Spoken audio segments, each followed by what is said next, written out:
ਅਗਲੀ ਖਬਰ ਦੇ ਵੱਲ ਵਧੀਏ ਮਿੰਟੂ ਜੀ, ਤੇ ਗੱਲ ਕਰੀਏ ਮਨੀਸ਼ ਤਿਵਾੜੀ ਦੀ। ਮਨੀਸ਼ ਤਿਵਾੜੀ ਨੇ ਸੰਸਦ ਦੇ ਵਿੱਚ ਭਾਸ਼ਣ ਦਿੱਤਾ ਤੇ ਭਾਸ਼ਣ ਦੇ ਵਿੱਚ ਇੱਕ ਖਾਸ ਗੱਲ ਦਾ ਜ਼ਿਕਰ ਕੀਤਾ ਬਹੁਤ ਜ਼ਿਆਦਾ। ਕਹਿੰਦੇ ਭਈਆ ਵੀ ਪੰਜਾਬੀ ਬੋਲ ਸਕਦਾ, ਤੇ ਦਰਦ ਛਲਕਿਆ ਮਨੀਸ਼ ਤਿਵਾੜੀ ਦੀ।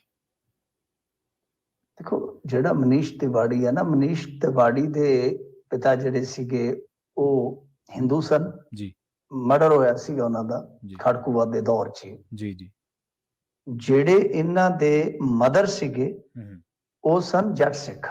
ਜੀ ਪਰ ਸਾਡੇ ਇੱਥੇ ਕੀ ਹੈ ਕਿ ਇਹ ਹੈਗਾ ਫਰਕ, ਕੋਈ ਮੰਨੇ ਜਾਂ ਨਾ ਮੰਨੇ। ਹੂੰ ਜਿਹੜੇ ਇਸ ਤਰ੍ਹਾਂ ਦੇ ਪਰਿਵਾਰ ਆ, ਹੁਣ ਜਿਵੇਂ ਸ਼ਾਹਰੁਖ ਖਾਨ ਦਾ ਪਰਿਵਾਰ ਆ, ਜੀ ਉਹਦੀ ਘਰਵਾਲੀ ਦਾ ਨਾਂ ਤੁਹਾਨੂੰ ਪਤਾ ਨਾ ਕੀ ਆ? ਹੂੰ ਪਤਾ ਹੋਏਗਾ ਤੁਹਾਨੂੰ, ਬੜੀ ਜਾਣਕਾਰੀ ਹੈ ਤੁਹਾਡੀ ਇਸ ਮਾਮਲੇ 'ਚ। ਜੀ ਗੌਰੀ। ਗੌਰੀ ਹਾਂਜੀ। ਉਹਦੇ ਮੁੰਡੇ ਦਾ ਨਾਮ ਕੀ ਹੈ? ਜੀ ਆਰੀਅਨ, ਸ਼ਾਇਦ ਆਰੀਅਨ ਹੀ ਹੈ। ਆਰੀਅਨ ਨਾਮ ਕਿੱਥੋਂ ਆਉਂਦਾ ਹੈ? ਜੀ ਪਿੱਛੇ ਕੀ ਲੱਗਦਾ ਹੈ? ਖਾਨ। ਅੱਗੇ ਕੀ ਹੈ? ਗੌਰੀ। ਗੌਰੀ ਕਿੱਥੋਂ ਆਉਂਦਾ ਹੈ? ਤੇ ਖਾਨ ਪਿੱਛੇ ਲੱਗਦਾ ਖਾਨ। ਜੀ ਉਹ ਇਸ ਤਰ੍ਹਾਂ ਦੀ ਫੈਮਿਲੀ ਹੈ ਜਿੱਦਾਂ ਆਪਾਂ ਕਹ ਲਈਏ ਕਿ ਸੁਮੇਲਤ, ਜੀ ਦੋ ਧਰਮਾਂ ਦਾ ਸੁਮੇਲ। ਉਹਨਾਂ ਦਾ ਜਿਵੇਂ ਨਵਜੋਤ ਸਿੰਘ ਸਿੱਧੂ ਦੀ ਫੈਮਿਲੀ ਹੈ ਜੀ।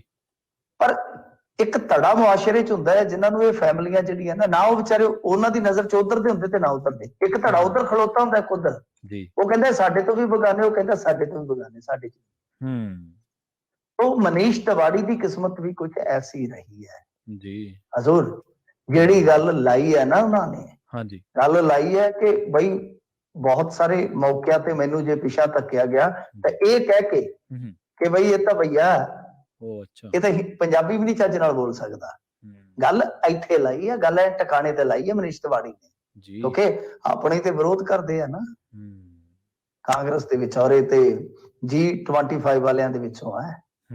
ਸੋ ਇਸ ਕਰਕੇ ਪੰਜਾਬੀ 'ਚ ਬੋਲਿਆ ਮਨੀਸ਼ ਤਿਵਾੜੀ, ਔਰ ਪੰਜਾਬੀ 'ਚ ਵੀ ਚਿਬ ਕੱਢ ਪੰਜਾਬੀ ਜਿਹਨੂੰ ਆਉਂਦੇ ਆ ਜੀ। ਅੱਛਾ, ਐ ਮਤਲਬ ਕਿ ਪਿਰੋ ਕੇ ਉੱਥੇ ਬੋਲਿਆ ਮਨੀਸ਼ ਤਿਵਾੜੀ। ਔਰ ਮਨੀਸ਼ ਤਿਵਾੜੀ ਨੇ ਪਿਛਲੇ ਦਿਨੀ ਇੱਕ ਮੁੱਦਾ ਵੀ ਚੁੱਕਿਆ ਸੀਗਾ ਬਿਲਕਿਸ ਬਾਨੋ ਦੇ, ਜੋ ਛੱਡੇ ਗਏ ਸੀ ਮੁਜਰਮ। ਹਾਂਜੀ ਹਾਂਜੀ, ਗੁਨਾਹਗਾਰ ਜਿਹੜੇ ਛੱਡੇ ਗਏ ਸੀ, ਉਦੋਂ ਵੀ ਉਹਨਾਂ ਨੇ ਬਹੁਤ ਸ਼ਾਨਦਾਰ ਆਪਣੇ ਸ਼ਬਦ ਜਿਹੜੇ ਬੋਲੇ ਸਨ।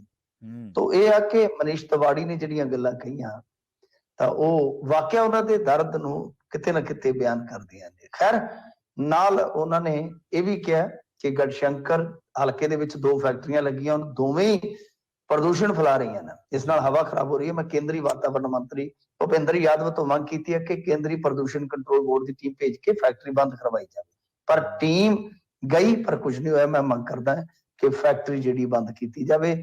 ਤੇ ਨਾਲ ਦੂਜਾ ਉਹਨਾਂ ਨੇ ਇੱਕ ਹੋਰ ਸ਼ਬਦ ਹੈ ਜਿਹੜਾ ਉਹ ਬੋਲਿਆ ਉੱਥੇ ਕਿ ਸਰਕਾਰ ਆਜ਼ਾਦੀ ਵਿੱਚ ਵਿਸ਼ਵਾਸ ਰੱਖਦੀ ਹੈ, ਕੁਐਸਚਨ ਮਾਰਕ। ਇਹ ਪੰਕਤੀ ਉਹਨਾਂ ਦੀ ਕਾਫੀ ਵਾਇਨਾ ਖੇਜ਼ ਆ। ਮੇਰੇ ਖਿਆਲ ਦੇ ਨਾਲ ਇੱਥੇ ਗੱਲ ਲਾਈ ਗਈ ਆ ਕਿਰਨ ਰਿਜੀਜੂ ਤੇ। ਮਤਲਬ ਕਿ ਮਨੀਸ਼ ਤਿਵਾੜੀ ਇੱਕ ਐਸਾ ਲੀਡਰ ਆ ਕਿ ਲੋਕਲ ਨਹੀਂ ਸਹੀ ਪਰ ਨੈਸ਼ਨਲ ਮੁੱਦਿਆਂ ਤੇ ਭਿੜਨ ਵਾਲਾ ਲੀਡਰ ਆ। ਤਾਂ ਕਿਰਨ ਰਿਜੀਜੂ ਨੇ ਜੋ ਜੁਡੀਸ਼ਰੀ ਦੇ ਖਿਲਾਫ ਇੱਕ ਤਰ੍ਹਾਂ ਨਾਲ ਕਹਿ ਲਓ ਕਿ ਮੋਰਚਾ ਖੋਲ ਰੱਖਿਆ ਕਾਨੂੰਨ ਮੰਤਰੀ ਨੇ, ਉਸੇ ਸੰਦਰਭ ਚ ਕਿਹਾ ਕਿ ਕੀ ਸਰਕਾਰ ਆਜ਼ਾਦੀ 'ਚ ਯਕੀਨ ਰੱਖਦੀ ਹੈ ਕਿ ਨਹੀਂ। ਬਹੁਤ ਵੱਡੀ ਗੱਲ ਹੈ ਸੂਰ, ਸਦਨ 'ਚ ਖਲੋ ਕੇ ਕਾਨੂੰਨ ਮੰਤਰੀ ਦੇ ਸਾਹਮਣੇ ਕਾਨੂੰਨ ਮੰਤਰੀ ਨੂੰ ਕਹਿਣਾ।